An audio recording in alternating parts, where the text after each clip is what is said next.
बस कंडक्टरवर झालेल्या हल्ल्या प्रकरणात मी पोलीस विभागाकडून माहिती घेतली आहे.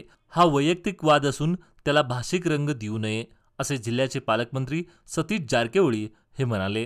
सोमवारी बेळगाव काँग्रेस कार्यालयात पत्रकारांशी बोलताना ते म्हणाले, या घटनेला मराठी कन्नड संघटनाचा मुद्दा बनू नये.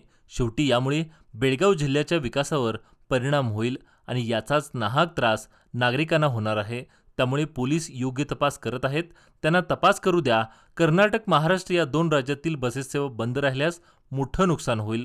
सरकारलाही याचा तोटा होईल आणि जनतेलाही गैरसोयीचा सामना करावा लागेल, असे त्यांनी बोलताना आपलं मत स्पष्ट केलं.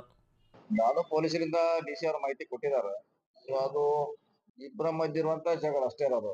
ಅದು ಯಾವುದೇ ಸಂಘಟನೆ ಭಾಷೆಗೆ ಹೋಗಬಾರ್ದಂತ ನಮ್ಮ ಅಭಿಪ್ರಾಯ ಮತ್ತು ವಿನಂತಿ ಕೂಡ. ಯಾಕಂದ್ರೆ ಇಂಥ ಘಟನೆಗಳು ಬಸ್ನಾಗ ಆಗಿದೆ ಹೊಸದಲ್ಲ. ಇಡೀ ರಾಜ್ಯ ತುಂಬಾ ಡೈಲಿ ಎಲ್ಲಾರು ಒಂದ್ ಕಡೆ ಹಾಗೆ ಆಗ್ತೈತಿ, ಏನ್ ಹೊಸದಲ್ಲ. ಆದ್ರೆ ಅಲ್ಲೇ ಅದ್ ಮಟ್ಟಿಗೆ ಮುಗಿತೈತೆ, ಕೇಸು ಆಗ್ತಾವ. ಒಂದೊಂದ್ಸಲಿ ಪೊಲೀಸ್ ಸ್ಟೇಷನ್ ಗಾಡಿನ ಹೋದಂತ ಉದಾಹರಣೆ ಸಾಕಷ್ಟಿದೆ. ಅಷ್ಟಕ್ಕೆ ಮತ್ತು ಅದು ಪೊಲೀಸ್ ಮ್ಯಾಗೆ ಕಾನೂನ್ ಮೇಲೆ ಬಿಡುದು ಒಳ್ಳೇದು. ಎಲ್ಲಾನು ಅವ್ರೊಂದ್ ಸಂಘಟನೆ, ಮರಾಠಿ ಸಂಘಟನೆ, ಕನ್ನಡ ಸಂಘಟನೆ ಅಂತ ಇದು ಇಫೆಕ್ಟ್ ಆಗೋದು ಬೆಳಗಾವಿ ಜಿಲ್ಲೆಗೆ. ಅಂತಿಮವಾಗಿ ಸುತ್ತಾಕಿ ಬರುದು ಬೆಳಗಾವಿದು. ಪದೇ ಪದೇ ಇಂತ ಘಟನೆ ನಡೆದ್ರೆ ಇದು ನಮ್ ಬೆಳವಣಿಗೆ, ಉದ್ದಿಮೆಗೆ ಎಲ್ಲಾ ರೀತಿಯಿಂದ ನಷ್ಟ ಆಗೋದು ನಮಗೆ. ಸೊ ಅದು ಪೊಲೀಸರು ಎರಡು ಕಡೆ ತನಿಖೆ ಮಾಡ್ತಿದ್ದಾರೆ. ಸೊ ಅದನ್ನ ಅವ್ರಿಗೆ ಬಿಡುದು ಒಳ್ಳೇದು. ಇದೇ ಮೊದಲನೇ ಸಾರಿ ಏನಾಗಿಲ್ಲ, ನಮ್ ಜಿಲ್ಲೆಯಲ್ಲಿ ಕೂಡ ಇದು ಮುಂಚೆ ಇಂತ ಘಟನೆ ಆಗಿದೆ.